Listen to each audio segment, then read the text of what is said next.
बार गुरुदेव रविंद्रनाथ टैगोर ने कहा था, गुरुदेव रविंद्रनाथ टैगोर ने एक बात कही थी। उन्होंने कहा था अगर भारत को समझना है, अगर भारत को समझना है, बैठ गए आप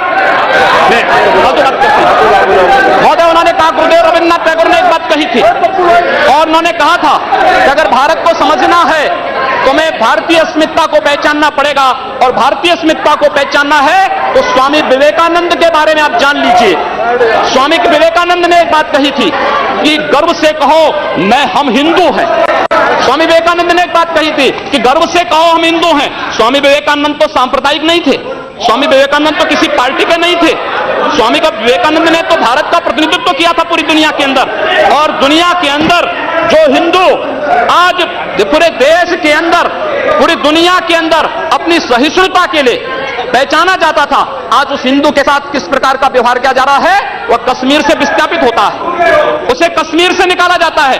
एक भी बार इस सदन में चर्चा नहीं होती है, इन लोगों का मुंह नहीं खुलता जब कश्मीर से 3.5 लाख की संख्या में कश्मीरी पंडित निकाले जाते हैं, तब ये लोग नहीं बोलते। पिछले 2012 में असम के अंदर 3 महीनों तक बोडो जनजाति के लोगों को मारा जाता रहा, कोई नहीं बोला। महोदय, कोई नहीं बोला। जम्मू कश्मीर के बाद जम्मू कश्मीर के हिंदुओं के मारने पर कश्मीरी पंडितों को उनके घरों से बेदखल कर दिया गया, एक भी बार ये लोग बोले नहीं, इनको पीड़ा नहीं हुई। दुनिया के अंदर ये अपने आप में बिरला उदाहरण था जहां पर अपने ही देश में अपने ही जानने वाले लोग विस्थापित होकर के खाना बदोश की जिंदगी जी रहे हैं। उस शर्मनाक घटना की निंदा एक भी बार इन लोगों ने नहीं की।